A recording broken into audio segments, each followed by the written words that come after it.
हमारे कर्म से इनको नफरत हो रही है, तो हम सिगरेट पीना छोड़ दें।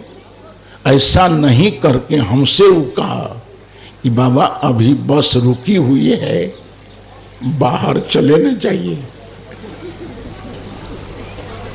उस धैर्यवान व्यक्ति स्वयं नहीं उतर करके हमको ही उतर जाने के लिए कहता है।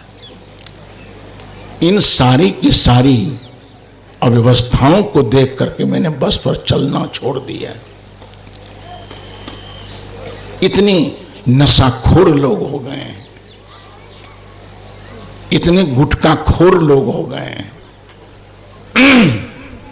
ये जो वातावरण है लोगों का, लोग कहते हैं कि वातावरण प्रदूषण मुक्त हो जाए। मैं कहता हूं जब तक आदमी का मस्तिष्क प्रदूषण मुक्त नहीं होगा, जिस आदमी का मस्तिष्क प्रदूषित है उसी आदमी के द्वारा इस सारी चीजों में प्रदूषण आ रहे हैं। ये गुटखा खा करके, गुड़ाखू खा करके, तुलसी खा करके और कई प्रकार की आज ये घातक पुर्याएं चल चली हैं, उसका सेवन करके हम सांस लेते हैं, वायु प्रदूषण बढ़ता जा रहा है, हवा प्रदूषण बढ़ता जा रहा है, जल प्रदूषण बढ़ता जा रहा है।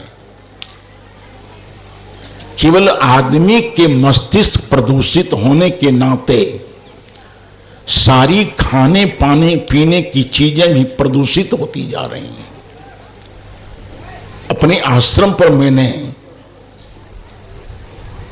एक दिन एक साधु ब्रह्मचारी से कहा कि शाम को दूध ले आओ।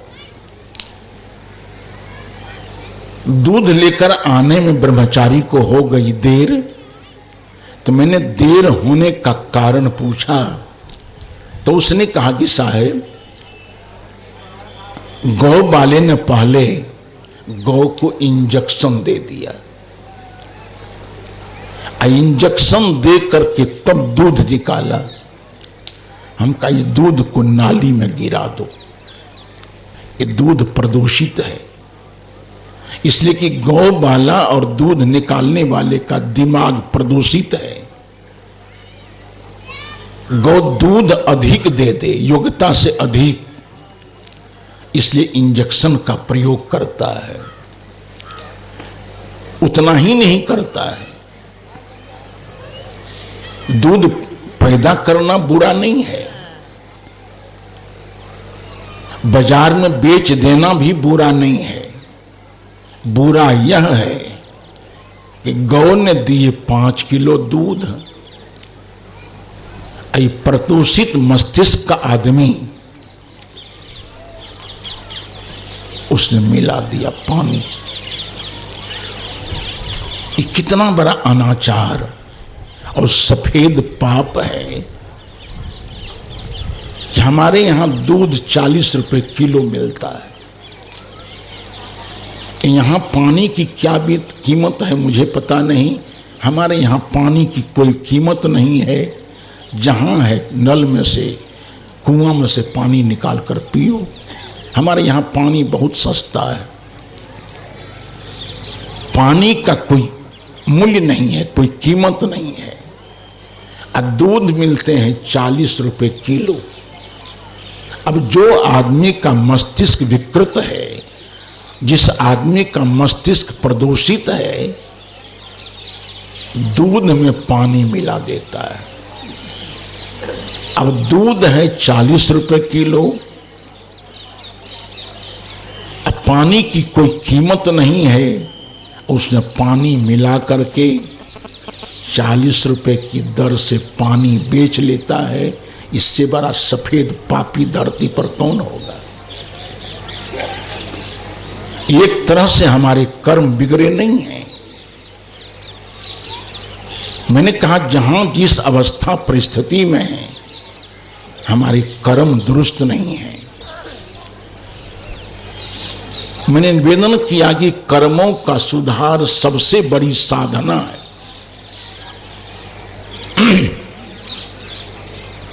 समय कम है, थोड़े ही समय में अपनी बातों को विराम दे दूं। ये कर्म हमारे बिगड़ते कम हैं।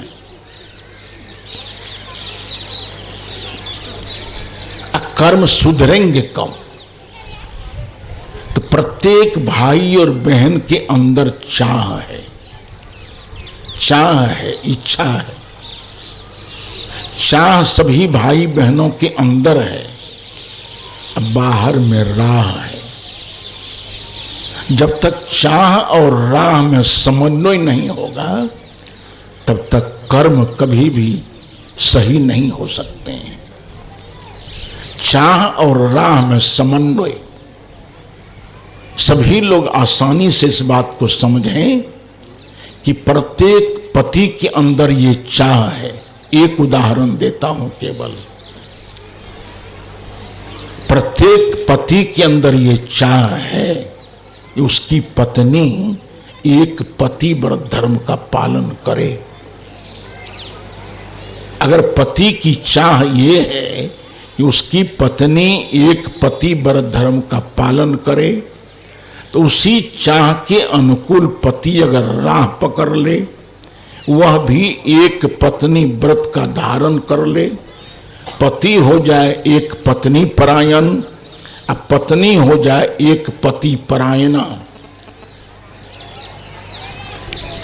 तो याद रखना 25-30% हमारे देश से अनाचार बंद हो जाएगा, ये छीना झपटी बंद हो जाएगी, ये बलात्कार की घटनाएं बंद हो जाएंगी। तो चाह और राह में समन्वय नहीं हो। वेद के ऋषि ने कहा है कि मित्रस्य मांग चक्षुषा सर्वाणि भूतानि समिक्षन्ताम्। हमारी आपकी चाह है, क्या है? तो सारे लोग मैत्री की निगाह से हमको देखें। तो हमारी राह कैसी होनी चाहिए? मित्रस्याहं चक्षुषा सर्वाणि भूतानि समीक्षे। यदि हमारी चाह है सभी लोग मैत्री की निगाह से हमें देखें, तो उचित है कि हम सबको मैत्री की निगाह से देखना शुरू कर दें। ये चाह और राह का समन्वय है। स्तुर्यताम धर्म सर्वस्वम श्रुत्वा चैवावधार्यताम। धारण क्या करें? तो आत्मनः प्रतिकूलानि न परेशान समाचरेत। कर्म को सही करने का सबसे सुंदर मापदंड है कि आत्मनः प्रतिकूलानि, जो हमारे लिए प्रतिकूल है, जो हमारे लिए अनपेक्षित है, वैसा व्यवहार हम दूसरे के साथ नहीं करें। हमारे जीवन में अपेक्षा है कि सारे लोग हमारे साथ न्यायपूर्ण व्यवहार करें, तो हम भी न्यायपूर्ण व्यवहार करना शुरू कर दें। जब मैं महाविद्यालय सेवा में था तो हमारे आश्रम में, मन उन्हीं के आश्रम, उनके आश्रम में मैं रहता था, महंत जी की पीठ में घाव हो गया। एक दो उदाहरण देकर के बातों को विराम दे रहा हूं। शीर्षक है कर्मों का सुधार सबसे बड़ी साधना। महंत जी की पीठ में हो गया घाव। इंग्लैंड से एक डॉक्टर आए थे, अभय नारायण सिंह नाम था उनका। उनसे मेरी आत्मीयता बढ़ गई थी, क्योंकि एक ही जिले के हम दोनों आदमी रहने वाले थे। उन्होंने आकर के ऑपरेशन किया। ड्रेसिंग के लिए वो ड्रेसर को नहीं भेजते थे। इतनी आत्मीयता बढ़ गई कि ड्रेसर का की भी काम डॉक्टर साहब स्वयं आकर करते थे।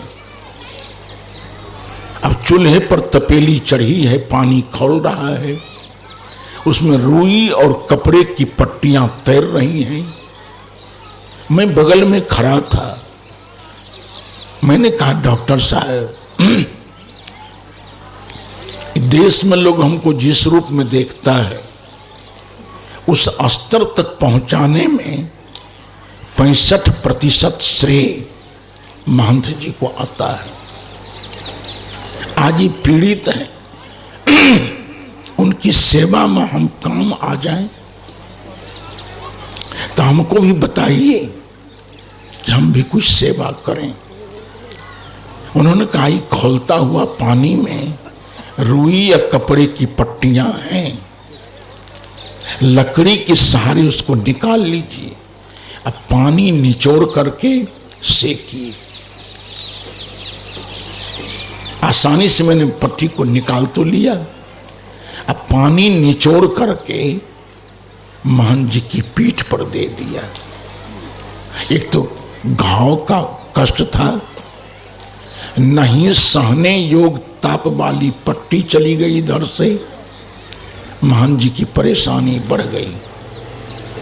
डॉक्टर साहब ने कहा कि अपनी बड़ी भूल कर दी। हम कहा बताइए तो ठीक से, नहीं हमको कोई ट्रेनिंग तो मिली नहीं है ड्रेसिंग करने की। उन्होंने एक युक्ति बताई,